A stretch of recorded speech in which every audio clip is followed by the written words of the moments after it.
Good morning, all of you. Myself, Nehal Nandaniya. Today, next topic is terminology used in એપિડર્મોલોજી. આપણે first લેક્ચરમાં એપિડર્મિયોલોજીના first લેક્ચરમાં આપણે જોયું હતું કે વોટ ઇઝ ધ એપિડર્મિયોલોજી. હવે આપણે જોઈશું ટર્મિનોલોજી યુઝડ ઇન એપિડર્મિયોલોજી. તો first, anthroponosis, disease that infect only humans. Anthroponosis એટલે શું થશે કે કોઈ પણ માણસને ડિઝીઝ ક્યારે થશે, એ ક્યારે ઇન્ફેક્ટ થશે તો કે કોઈ એનિમલ દ્વારા અથવા કોઈ નેચરલી રીતે એને કોઈ ચેપ લાગશે, તે ઇન્ફેક્ટ થશે. તે ટર્મને શું કહેવામાં આવશે તો કે anthroponosis, disease that infect only humans. કે આ હ્યુમનની અંદર જ ઇન્ફેક્શન લાગે છે, પણ કોના દ્વારા લાગે છે? કાં તો એનિમલ દ્વારા, એટલે કે કોઈ આપણે જોઈએ છે પેલા પ્લેગ ને એવા રોગ કે જે ઉંદરમાંથી ને ડુક્કરમાંથી ને જે એના દ્વારા માનવની અંદર હ્યુમનમાં અંદર શું લાગતો હતો? ચેપ. તો કે જે હ્યુમનની અંદર ચેપ લાગે છે તેને શું કહેવામાં આવે છે? એન્થ્રોપોનેસિસ. પછી જોઈએ આપણે antibody, a protein substance produce in reduced response to either naturally or artificial introduced antigen which tends to neutralize the antigen. એટલે એન્ટીબોડી એટલે શું થશે તો કે એન્ટીબોડી એક વાય શેપનો શું છે? એક પ્રોટીન છે જે સામાન્ય રીતે આપણા બોડીના પ્લાઝ્મા સેલમાંથી ઉત્પન્ન થાય છે અને જે કોની સાથે જોડાયેલું હોય છે તો કે ઇમ્યુન સિસ્ટમ માટે તે જવાબદાર હોય છે. અને તે વાય શેપ પ્રોટીન પોતાની અંદર આવી રીતે શું કરશે? વાય શેપ પ્રોટીન આવી રીતે આજુબાજુમાં પોતાની એન્ટીબોડીની ચેનની સેટ કરશે અને બોડીની અંદર શું ઉત્પન્ન કરશે તો કે ઇમ્યુનિટી, કે જે અત્યારે આપણી રોગ પ્રતિકારક શક્તિ તરીકે બોડીમાં કામ કરે છે, કે જે બહારમાંથી કોઈ માઇક્રો ઓર્ગેનિઝમ એજન્ટ સ્વરૂપે પેથોજન કે આવી અને બોડીને ચેપ લગાડે છે, તેની સામે લડવા માટે એન્ટીબોડી શું થઈ છે તો કે તૈયાર થાય છે. દેન જોઈએ એન્ટીજન. એન્ટીજન એટલે શું થશે તો કે a substance which when introduced into the tissue stimuli or encourage the produce antigen specific antibodies and combine specially within the antibodies of protein. તો કે એન્ટીબોડી એક શું છે? બોડીમાં આવેલું એક આપણું સબસ્ટન્સ છે જે આપણી રોગ પ્રતિકારક શક્તિ અને એન્ટીબોડી ઉત્પન્ન કરવા સાથે શું કરેલું હોય છે તો કે એની સાથે સંકળાયેલું છે. મેં કીધું ને કે વાય આકારનો શું છે? આ એક એન્ટીબોડી છે, તેની સાથે પોતાની ચેનને સાંકળશે, એટલે કે અહીંયા શું બેસી જાય તો કે એન્ટીજન બની અને ત્યાંથી ઇમ્યુનિટીને ક્રિએટ કરવા અથવા ઇમ્યુનિટી પ્રોડ્યુસ કરવામાં શું કરશે? તે મદદ કરશે. તેમ જોઈએ anti serum. Serum prepared after creating immunity in an animal against any particular disease by he infect person gets antibody temporarily. Example તરીકે એન્ટી ડિપ્ટેરિયા સિરમ અને એન્ટી ટીટેનસ સિરમ.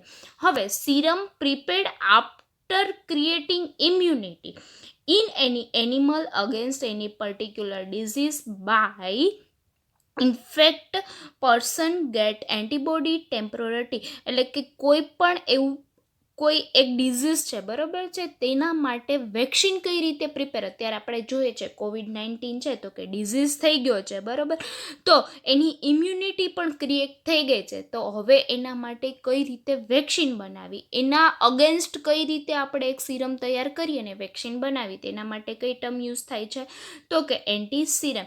પછી જોઈએ attack rate, a measure of the frequency of occurrence of new cases of a disease in a defined population during a given period, usually expressed a percentage. Attack rate એટલે શું થશે તો કે કોઈ એક population છે, બરાબર છે, પોપ્યુલેશનની અંદર આટલી ફ્રીક્વન્સી સાથે આ પીરિયડ દરમિયાન કેટલા રોગનું કેસીસ, એટલે કે કેટલી એના પર્સન્ટેજમાં રોગ ડિઝીઝ છે એ એક્સપ્રેસ થયો છે, તેને શું કહેવામાં આવે છે? એટેક. અત્યારે ફોર એક્ઝામ્પલ તરીકે આપણે જોઈએ COVID-19 છે તો આપણા માટે એક શું થયું કહેવાય? એટેક રેટ કહેવાય, કે આપણા એટલા પોપ્યુલેશનની અંદર એટલી ફ્રીક્વન્સી સાથે પોતે શું થયો છે અત્યારે એક્સપ્રેસ થયો છે, તેને શું કે એના માટે કઈ ટર્મ યુઝ થાય છે તો કે એટેક રેટ. તેને જોઈએ આપણે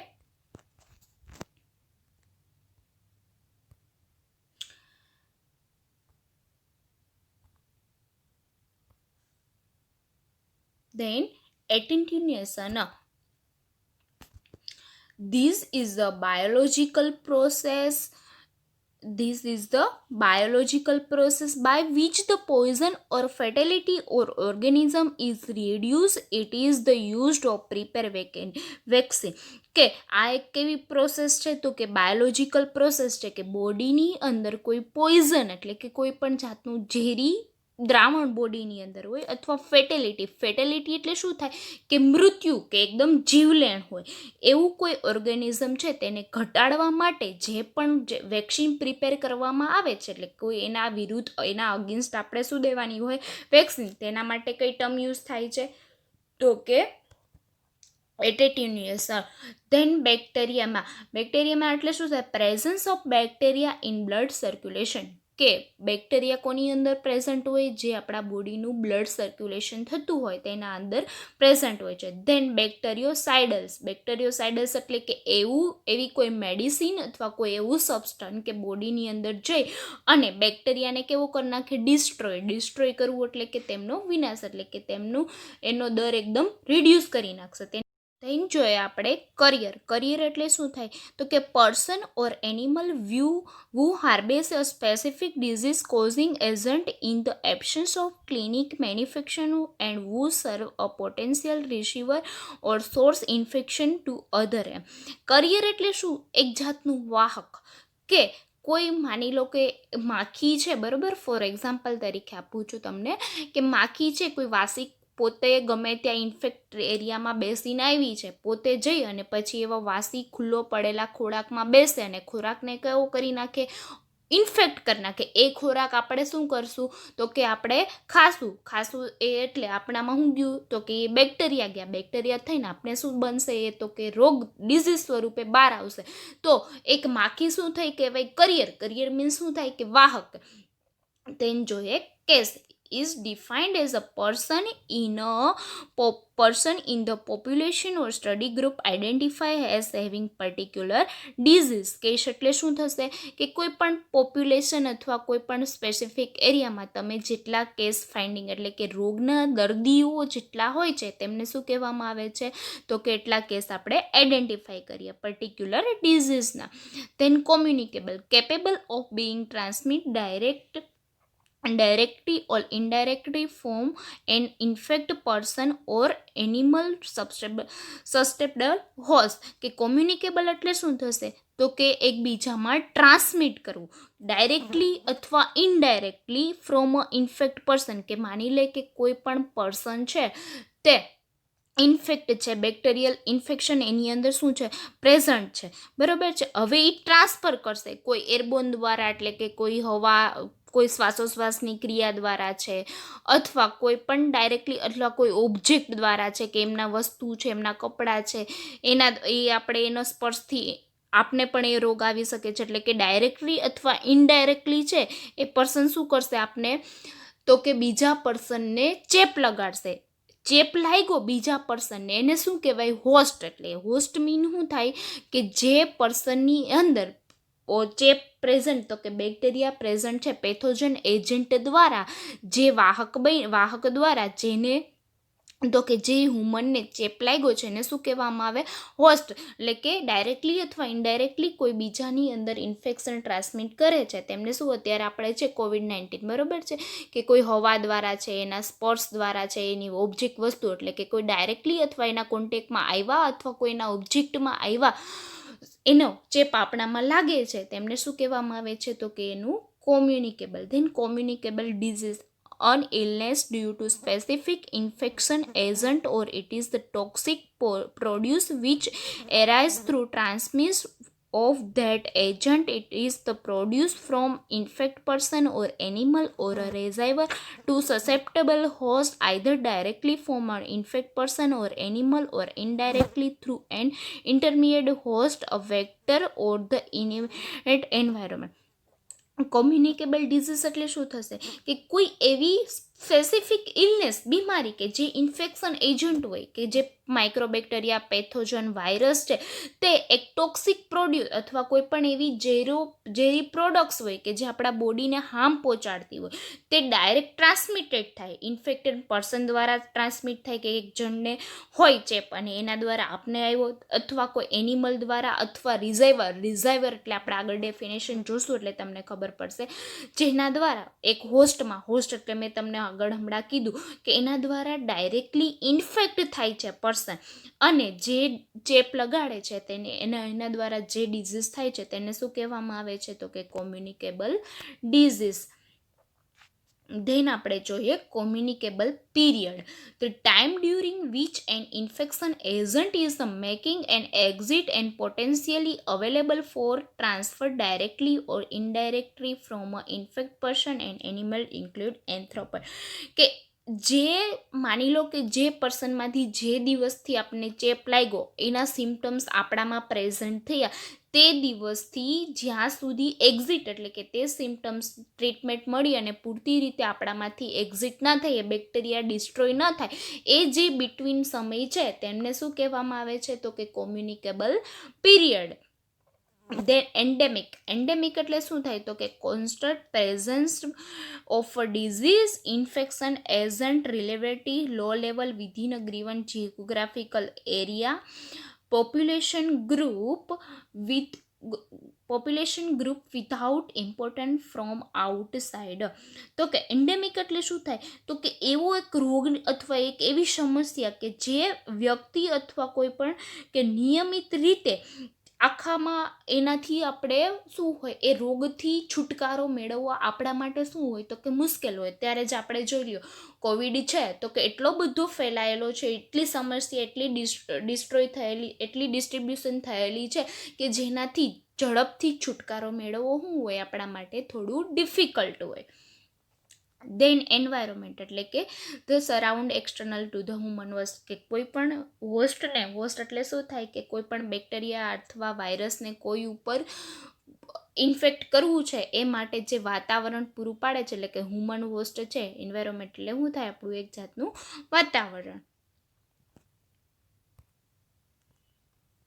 તેમ જોઈએ કોન્ટેક્ટ એટલે શું થાય person or animal who has come in contact with a infect person or animal or contaminate environment as the have had opportunity acquire the infection is called contact એટલે શું થાય કે જે ઇન્ફેક્ટ પર્સન હોય એના કોન્ટેક્ટમાં કોઈ પણ બીજો હ્યુમન થાય અથવા કોઈ પણ દ્વારા આપને એના કોન્ટેક્ટ દ્વારા આપને શું લાગે ચેપ, તેને શું કહેવાય કોન્ટેક્ટ.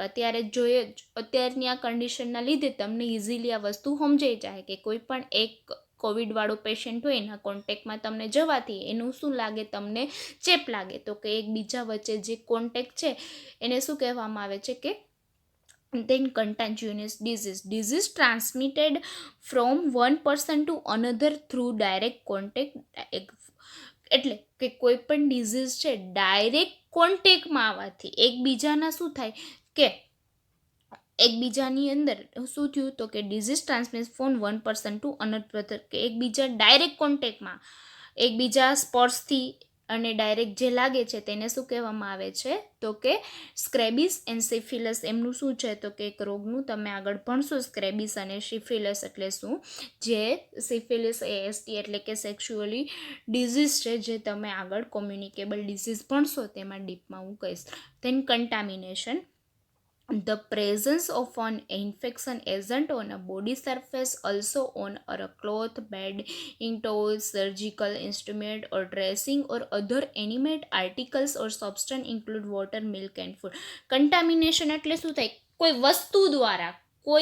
વસ્તુ દ્વારા આપની કે એમના કપડાં છે, એમનું પેલું ઓશિકું છે, એમના સર્જિકલ કોઈ ઇન્સ્ટ્રુમેન્ટ છે, અથવા કોઈ સજીવ અથવા એન્ડામેટ એટલે શું થાય કોઈ નિર્જીવ વસ્તુ એટલે કે કપડાની બધી કેવી વસ્તુ થાય તો કે એનિમેટ આર્ટિકલ્સ, એના સ્પર્શથી પણ આપને શું થાય કે કોઈ પણ જાતનો ચેપ લાગે તો તેને શું કહેવામાં આવે છે તો કે contamination. Then disinfection, destroy of pathogenic microorganism of physical chemical means disinfection, destroy animal parasite or harmful organism. તો કે ડિસઇન્ફેક્શન એટલે શું થાય? તો destruction of pathogen micro organism by physical or chemical means કે આપણે કોઈ પણ જાતનું ઇન્ફેક્શન એરિયા છે તેને ડિસઇન્ફેક્શન કરવું હોય, અત્યારે આપણે જોઈએ છે COVID-19 છે તો પેલું બધું લગાવીએ, સેનિટાઈઝર છે આમ તે, કે જેના દ્વારા ઇન્ફેક્ટ એરિયા છે એ કેવો થઈ જાય? તો કે બેક્ટેરિયા ડિસ્ટ્રોય થઈ જાય કે કોઈ પણ કેમિકલ દ્વારા, અને પેથોજનનું શું થઈ જાય? ડિસ્ટ્રક્શન થઈ જાય. Then disinfection destroy animal parasite of harmful organism, કે કોઈ પણ પેરાસાઇટ એટલે કે કોઈ પણ જીવ જંતુ અથવા જૂ કે એવું છે તે એનિમલ કે કોઈ આપણે માણસને કે કોઈ પણ હાર્મ પહોંચાડે છે તેનું શું કરવાનું? ડિસ્ટ્રોય એટલે કે વિનાશ કરવાનું, કોઈ પણ કેમિકલ અથવા કોઈ પણ એમની મેડિસન દ્વારા. તેને શું કહેવામાં આવે છે? તો કે